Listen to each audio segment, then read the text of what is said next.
So I know a lot of you guys probably have some questions about my Rec 24 valve. If you guys are new to the channel, consider subscribing. About 2.5 months ago, 2 months ago, this 24 valve Cummins 2001 was in a wreck. Insurance totaled it out. A lot of you guys have been wondering what I'm going to be doing with this truck. If I'm going to be fixing it, if I'm going to be parting it out, if I'm just going to sell it whole. So there's two things I was considering doing with this truck. The first one was completely fixing it up. As you can see, there was a lot of front end damage. Not too much front end damage. You know, the hood's replaceable. The main damage was right here at this frame. So it's kinked a little bit. Option one was to fix this truck up and get it driving again. And option two was to take all the parts off that I want to take off and put on that two-wheel drive Cummins over there, and then just to go ahead and sell the rest of the parts off of this truck and put that money towards this build right over here. So that was option two. Option two is kind of what I'm going to go with, but I'm not going to be parting everything out. I am going to be taking off a lot of stuff that I want to put on that truck right there. I already started to take some parts out. I took the intake horn and the grid heater delete out. I am going to be taking the turbo out. I'm actually going to be leaving the injectors in, the head studs in, don't need those. The injectors that I had in this truck were a little bit small for this turbo. So I'm probably going to be getting 175 to 200 horsepower injectors for that truck over here. I'll just leave those in there. And that's pretty much everything in the engine bay that you see right here that I'm going to be taking out. There wasn't too much done to the engine except for the stuff that I had mentioned. I already took the cold air intake out. All that's going to get powder coated for that truck right there. So that's why it's out of the truck. And I already started taking off some stuff inside here. As you can see, it's a complete mess. All the gauges are going to be swapped over to the other truck. The radio is going to get swapped over to the other truck. I took the steering wheel plastics out and put them in the other truck. Just some random stuff that I took out to go into the other truck. So basically what I'm going to be doing is, like I said, take all the performance parts. I'm going to be taking the traction bars off, putting them on this truck. The only thing I'm going to be selling off the truck is the gooseneck, the B&W turnover ball gooseneck. That I could probably get $400 for. So I'm just going to be taking that off and selling that. But overall, for everything else, I'm going to be selling as a whole. Now, I called the twins a couple weeks ago. They mentioned that they wanted the front lift off this truck. And I told them if I was going to be selling the lift, I will be selling the whole truck. So they're actually interested in buying this truck. So I mentioned to you guys earlier in the video that the twins were going to possibly buy my totaled Cummins. What are your plans for it? I know that it's going to go to a good home. Yep.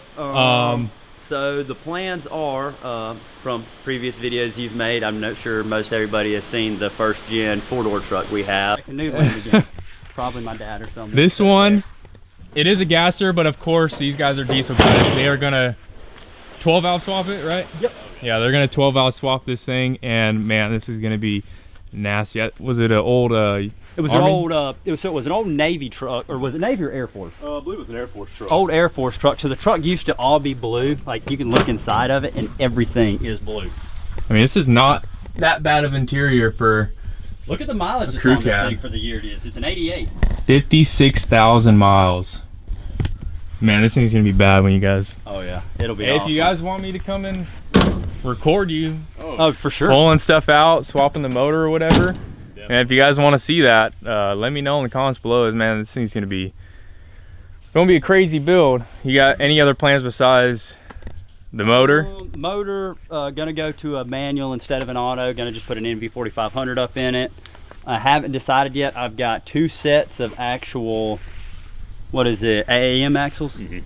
AAMs that are out of like 3rd gen and up trucks that I'm thinking about putting up underneath it, and may 4-link it. Don't know yet if we'll 4-link it front and rear.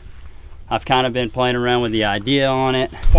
As far as the doors and stuff go, that's what I'm pretty excited about. They're really straight. Oh yeah. I've got actually replacement 1st gen fenders off of other trucks we've bought and things like that, so we're good on those. The only one that we will have to get repaired, because if you think these trucks are hard to find, they're even harder to find parts for.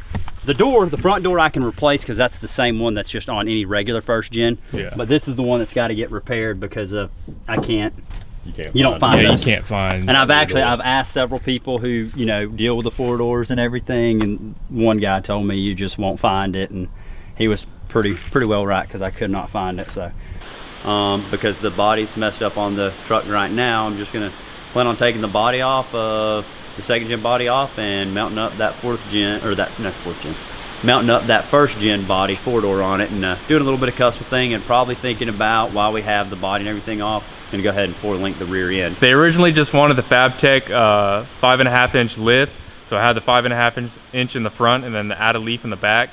And I kind of told them, I was like, if I'm gonna sell parts off the truck, I would rather just sell the whole truck. So they got a plan to do with that truck, so we'll do it up. Might even go ahead and just P-pump convert it, because of the 12 valve I was going to drop in that truck. I mean, if I was to just swap bodies and everything, I may just take the pump, front cover and everything, and I've already got a set of 12 valve to 24 valve conversion lines, and just do it up. Might be some more videos you'll have to swing by and check out. Yeah, if you guys want to see where my original OG Cummins goes, the transformation of my OG Cummins get turned into a 4-door 1st gen, let me know in the comments below, and I'll come out here and film some as they're doing the conversion. Probably going to take a couple months, obviously. It's a big project. I think they have a truck that they want to do a swap with this truck, so that's what they're gonna go with. I know it's sad. I know a lot of you guys probably want to see me fix it up, and I don't really have too much time to mess with this truck. It would take thousands of dollars. I frankly just don't have that much time to put into this truck. There is what is going to be going on with this truck right here. And as you can see, when I showed you guys the inside, I'll show you guys what's going on in here. I already took off the programmer. I mentioned this in Caleb's video. I haven't mentioned it to you guys until now, but I kind of mentioned what I was going to be doing to that truck in his video, and then I actually mentioned how much I bought this truck for. A lot of you guys probably thought that I bought this for, a couple $1,000s. I bought this truck for $875, and you guys were like, why'd you buy another truck? I couldn't pass this up. $875 for a running Cummins. I couldn't pass it up. So we got the Edge CTS2 in here. We got the programmer down there. We got those steering wheel plastics already on, and we got the AFE intake horn. So what's going to be going on with the intake horn? I'm going to send it to the twins. I'm going to send the heater grid delete to the twins. I am also going to send them the valve cover, the turbo housing off of that truck. So when I do swap everything over, the turbo housing is going to be powder coated. I'm going to send this to the twins as well to get powder coated. Probably going to send this part to the twins. The intercooler tubes are going to get powder coated. And like I said, the valve cover. A lot of that stuff is going to get taken off and coated. So basically what I want to do today is get most of the stuff off of this truck taken off. I need to take the turbo off, and I want to take the gauges, all the gauge wires and stuff out of here and get them in that truck. All right, just got done with the most boringest part ever, and that is taking the wires out of the other truck and putting them in this truck. And one change I did make was I put the boost on the column instead of the EGTs. The EGTs were originally right here. I went ahead and put the EGT in the middle right there. We have fuel pressure, exhaust gas temperature, trans temp, and boost. And got those all wired in. I made the wiring a lot cleaner in this truck than it was in that truck. Originally in that truck over here, I had the wires from all these gauges running down right here, running through here, and then down underneath the dash. I went ahead and actually snaked the wires behind the plastic here, and I have all the wires running straight down. And then I have the fuse taps that are for each set of gauges, the lights, the power, and something else. Still have to tidy the wires down there, still have to plug in these gauges to their respective parts, but we'll go ahead and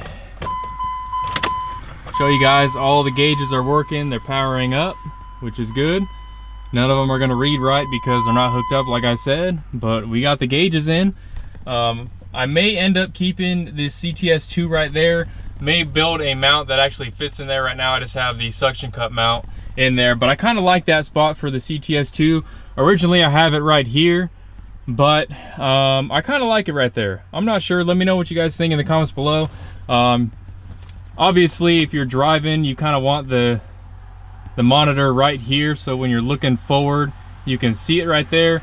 I mainly just use it for miles per hour. I don't really use it for boost pressure. Don't really use it for trans temp, engine temp, because that's all on the dash already and these gauges. So I mainly just use it for the fuel because it shows my percentage rather than just having the original tack up there. So I kind of like it right there. Let me know what you guys think in the comments below.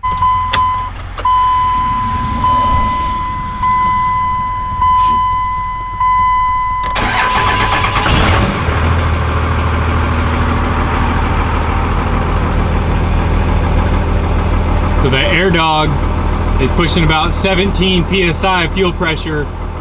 That's about 4 more psi than my fast was putting out. So we definitely have higher fuel pressure with this air dog. The only thing I haven't hooked up yet was the exhaust gas temperature because I don't have a tap for it. I have a drill bit, but I can't find my tap. But everything else is hooked up, boost is hooked up, trans temp is hooked up, and fuel pressure is hooked up, 16, 17 psi. There's the CTS2, 0% fuel, because when I went ahead and installed the air dog, I put the draw straw in the wrong spot, so I can't even hook up a fuel sensor, fuel gauge sensor. So I have to figure something out about that so we can actually have a reading on the fuel level. It's just showing it's empty.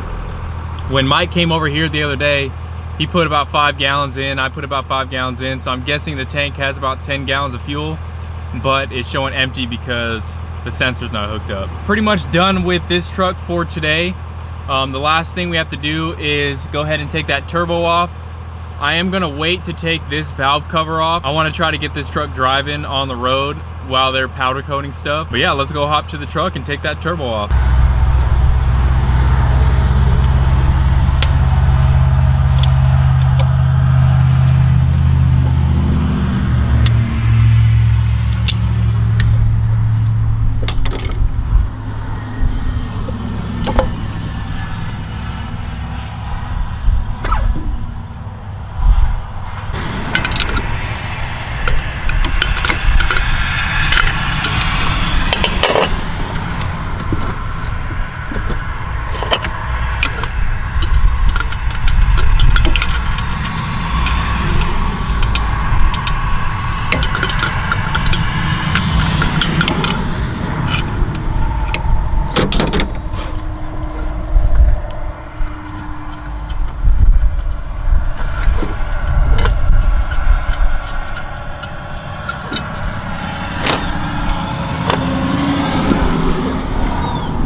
The turbo is out. Went ahead and took off the housing of the turbo so that can go get powder coated.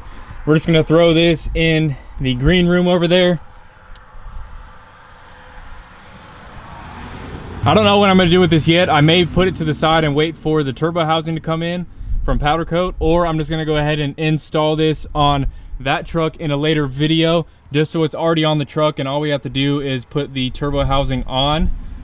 But there's the turbo for you guys. Now, since this turbo is a T3 manifold mounting, it's gonna mount up perfectly with the stock. That's why I went with the, have to get new gaskets, but that's why I went with a T3 on this turbo, was so I didn't have to change out the exhaust manifold. If I was gonna change it out, it would probably go to a T4, and I would either have to get a adapter plate or a brand new turbo altogether. So for right now, we'll throw this turbo on that truck in a later video. But now that we have that out, that's pretty much all from the engine bay as far as performance parts that I'm looking to take out of here. There may be a couple other things that I haven't really checked up on yet, but the main thing was the cold air intake, the turbo, the intake horn, the heater grid delete, and like I said, I was going to keep the injectors in here with the truck. and then just buy brand new ones for that truck over there. So here are the parts that are gonna get powder coated. We got the intercooler tubes, we got the 90 coming off of the turbo. This is the turbo housing that's gonna get powder coated. The alternator brace, alternator bracket that's gonna get colored as well. Grid heater delete. Got my logo laser engraved in there. That's gonna go away once they sandblast this thing and powder coat it again. I don't know, it may stay there, it may not. Not sure, but that's been on there for at least 4 years, 3 years maybe. But yeah, that's gonna get covered. AFE intake horn gonna get coated. The cold air intake box, I'm not sure if they're gonna be able to powder coat this because there are some rubber grommets down here that lock this box into the engine bay. If they're able to get those off, then I'll have them spray it. But if not, then we'll just leave it black. We'll clean it up and just have a black intake box. Leave your comment down below. What color do you think I'm gonna go with? I'm going with 2 colors. Like the letters on the turbo are gonna be a certain color, and then the whole housing is gonna be a different color. Same thing with the intake horn. AFE is gonna be a certain color. The housing is gonna be a different color. But leave your comments down below. What colors do you think I'm gonna go with for this truck right here? All right guys, we are at Chase and Colton's new shop. Well, fairly new. It's been a couple months since they moved in here. They're starting to get everything situated. This is one of the shops that they have. It is 60 by 120 and used to be an old, not an old, but a boat manufacturing place. Extreme Boats. Some viewers may know that name in Bonifay, Florida, but that is what they used to make here was Extreme Boats. I think he built boats here for 31 years and decided to sell it. Yeah. The guys that worked here before were making the boats. They made a ton of money out here. They're trying to get them to make boats to make some money. I wanted to talk about this truck right here because this is a truck that they picked up for a steal of a price, and pretty much all it needs is a new motor, right? Yep. That you guys found out about? Yeah. Well, the guy who had it told me it needed a motor, and it was a low mileage truck. It spit the rear main seal out of it, and just they blew all the oil out of it, locked up, and I got a deal of a lifetime on it. So got another engine to put back in it. So when this one is done, only Sirius inquires only about it, but it'll be for sale. So if anyone's interested in it, the cab and all that is actually in really, really good shape. It's just got I a was lot surprised of that. Oh yeah, being the interior. a work truck, the interior was like nice. Still smells new in there. It does. Only has 138,000 miles on it. That's crazy. I would say for a Cummins that isn't very much, but well, at 138, I mean, if you can't help it, if it spits all of its oil out, it's not going to last. Yeah, so you guys are just starting to take apart the Yep. motor to get it ready to pull. You guys have a motor already for it? Yes, it's in the small shop. It's that one that's all black, pretty Oh yeah, in the corner. That's the one that's going in it. And, hopefully I can get this one out and save it and get it all bored out and have all the mains checked and everything, and just see if we can rebuild it and have another good 6.7 sitting around ready to go on something else. Hell yeah. So the main part of this video is I'm dropping the parts off to Chase for them to powder coat. So like I said, we have the AFE intake box, the AFE intake horn, intercooler tubes, the 90 that comes from the turbo housing, grid heater delete, and the alternator brace, bracket, whatever you want to call it. And we also have a goodie from PPE. They sent out a deep transmission pan for the build. Got it in raw, so it can be easily powder coated. Don't have to sandblast it, don't have to really do anything to it. Sandblast it, but we don't have to strip it. Don't have Yeah, to you guys don't have to strip it. So yeah, this thing is sweet. It's gonna hold, was it 2 to 4 more quarts of oil? Around 4 more quarts. 4 more quarts. So we'll have a little bit more fluid to keep that transmission cool. And also, I haven't mentioned it yet, but the transmission did stop leaking. I'm thinking that we just overfilled it and it was just coming out. Yeah, the breather. The breather on the transmission. Yeah, you guys know how much I know about transmissions. But yeah, we got a deep transmission pan for that truck.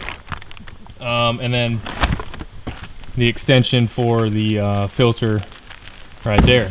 So yeah, big shout out to PPE. Definitely go check them out if you guys are looking for a deep transmission pan, diff covers, anything like that. I'll leave the link down below in the description. Do you think that and the gonna look good? I think it'll look awesome. That color combo always looks really, really good together. I think it'll be something different. you know. Yeah. I mean, some people have used that color a lot, you know, but yeah, they don't use it as much as they used to. So it's kind of died back out. I think it'll look awesome. I know that red bleeped out the colors that I'm choosing because I want you guys to put in the comments below what you guys think it is. But originally on the Total Cummins, we were gonna go red. Yep. But for this truck, I want to go, and I think it's gonna look killer. You got anything else interesting in here that the viewers haven't seen yet? I mean, you got an airplane in here. You got a big old boat. Our airplanes and our boat. So other than that, I mean, they're both in here until I finish up my actual personal shop up there at the house. That way, just keeping them out of the weather for right now. So what's going on with this Duramax over here? So the Duramax is getting head gaskets, and the reason being, little tip for anyone out there doing heads, this wasn't the first time. The head gaskets weren't done by us. They were done by the individual themselves, so no shop did it either.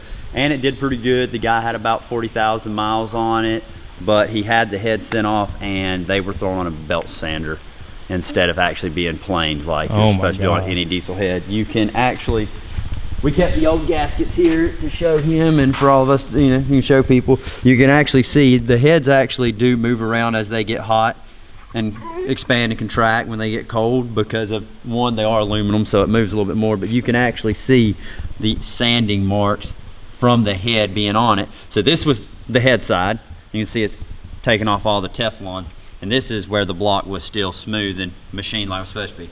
Yeah. Way more Teflon left on it. So he started getting another really bad head gasket leak and was irritated and brought it by, and the actual guy is helping us do it because he likes to learn, and it's pretty awesome, pretty cool dude. So these are the original ones? These are the originals. So they resurfaced it? They resurfaced it, and like I said, they gave us a good nice flat machine like you want, not a belt sand. I mean, these things, when we pulled them off, the belt sand even was just terrible. I mean, it was like they run 120 grit on these things. It was so rough. That's crazy. And I was like, you know, we'll run them down there, see what Tim can do.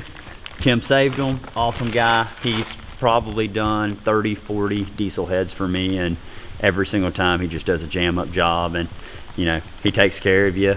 I've never had a bad head come back from him. Every time it's always worked. So that's cool. But this one, actually, while it's here though, we are going to go ahead and swap out the VGT turbo and put a fixed geometry turbo on it. Going to run either S366 or S363. Customer hasn't decided yet what he wants. Now he did have someone do a little bit of work to it that wasn't him. I don't know who the shop was, but he took the intake off the turbo to look down in there, and if you get in there with the camera, something was dropped down in there and ate the blades up really bad. He said, oh, that's where that bolt went. Exactly. That you crank it up and you're like, what is that awful sound? And then you go looking everywhere, can't find it, and then one day you think to pull the intake off. So that's one of the other reasons why we're going to go ahead and just pull the turbo off of it. He kind of just wants to just go with, get a little bit more power out of it. I did years ago actually put a set of PPE up pops on it actually that have held up really awesome. But this picture right here is why I like Cummins better than dude, you got to take like the whole engine apart just to even get to the heads. You really do. I mean, you have to take so much apart just to get to the heads. It's a chore, but you know, it'll be worth it in the end for him at least. I think he's got, I have to look, I think he's got 220 on this truck. I'm pretty sure that's what he's got. So yeah, he's got some decent mileage out of it, but he's not easy on it by no means. I mean, who is not easy on their own truck? That is, well, true that. I mean, it's a work truck. He's got his own custom built ladder rack and everything for it. You know, custom built rear bumper he built for it, and he's picking up those American Forces from us. We're gonna powder coat them candy red, and he wants to put them on here. So those are the cracked ones that you got like 3 years ago? Yep, the cracked ones we got 3 years ago. Finally gonna be able to pawn them off on somebody. Oh yeah. Know? I guess no one hit you up for them. Well, because the last time I made a video with Chase, we were out in his back field, and I was like, hit him up if you guys see anything you guys want. I guess no one hit you up for them. It's the only second gen we got that the AC works. And then they got these 2.5 years ago, and they're still not American Forces, still not powder coated, still not anything. So well, I had a guy that was gonna buy them, wanted them powder coated candy red, and so I stripped them down, and he just quit contacting me. So I was like, well shoot, do I really want to do them candy red? Because I'm like, if I do them candy red, it's only going to appeal to certain people. Yeah. If I leave them stripped, I was like, whenever someone comes along and wants them, it's like I can powder coat them, you know, whatever color they want them done in. Yeah. But I drove 4 hours to get though. Now, you know, to get them, I did get a, you know, a decent deal on them, but I was pretty irritated because I just, from the pictures, it was hard to tell, but it still looked like a 12 wide online. And I was like, you're sure these are 12 wides? And he was like, yeah, man, I'm positive they're 12 wides. Like, I asked the guy like 2 or 3 times, and I was like, all right, I was like, I'll grab the cash, I'll come down there and I'll see you. And lo and behold, I get down there, and instantly they were leaning up against his shop, and they had Toyo 35-inch Toyo MTs, which I sold those. But just seeing them leaning against the shop, I could tell the tire just wasn't like bowed enough, and I was like, dang, those are 10 wides. And I got out and I looked at it, and I was like, son of a gun, I drove 4.5 hours for these dang things, and they're not the right wheels. But the guy made it right, cut me a little bit of a better deal on them. So I was like, I've driven this way, so I was like, I might as well grab them. I'll either put them on one of my trucks or resell them. So I just put those on a work truck. Well, they did. They hit me up for them, but some of them, I mean, there's, you know, I've never insulted by an offer. You know, I always, you know, hey cahoots to, you know, someone gonna offer me something, but most everybody saw them how they're already stripped and sandblasted, and they're like, oh, well, I have to get them painted or powder coated from someone else, and you know, I just don't want to spend that kind of money on it. But yeah, this is that one that I don't know what shop they had fix it or do what. Oh, yeah, you can see that. You can see it. It's rough, but like I said, the guy that's going on a work truck, he kind of wants to just, you know, do something a little bit different. So he wants them. The money's right. I'm still giving him a heck of a deal on it. I mean, I'll go ahead and say it, and selling them to him for $1,000. So for a set of American Forces, that ain't bad. And I told him, give me $200 and I'll powder coat them any color you want. So $1,200, full set of 22 by 10. Yeah, you thought they were 22 by 12. Yeah, I went down there expecting to buy 22 by 12s, and the guy didn't point out that that one was cracked and repaired. He pointed out that, you know, it was slightly bent, but when I got there, it looked like that. Yeah. But oh, I got myself a new set of wheels though too. What are those going on? So those are originally, we bought those, they were going to go on the 5500, but like I said, I've decided to sell the 5500. I haven't decided what we're going to put them on. Got to get some adapters to put them on one of our dollies or whatever we decide to put them on. But those are 10 lug, huh? Yep, 10 lug. And actually these are the 10 by 285. The actual ones on the 5500 is 10 by 225. Yeah, those look a lot bigger than those. Than those are there. So you, even to put those on there, you'd still have to buy and put adapters on it. But I figured it looked cool. We're just going to clean them up, powder coat them. We're going to give those a two-tone powder coat job too. Do something. Yeah, that looks sick. Something a little bit different, I think. For the most part, I'm going to do the whole wheels. Like that matte charcoal gray that were on those wheels we showed you. Oh yeah, we gotta go check those out. Those are sick. Nah, guy come pick them up today. Oh, he did? I'll show him the picture that you sent me here on the screen.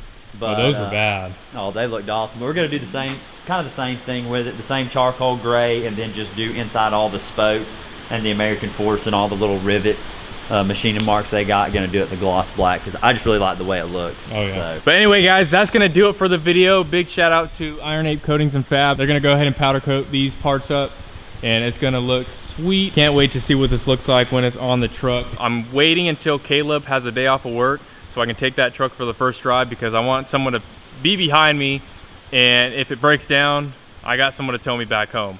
So definitely, guys, stay tuned for that video when we take the two-wheel drive Cummins on his first drive. But anyway, guys, that's gonna do it. Thank you guys for watching. Stay tuned for more videos, and I'll see you guys later. Dippin' Diesel out.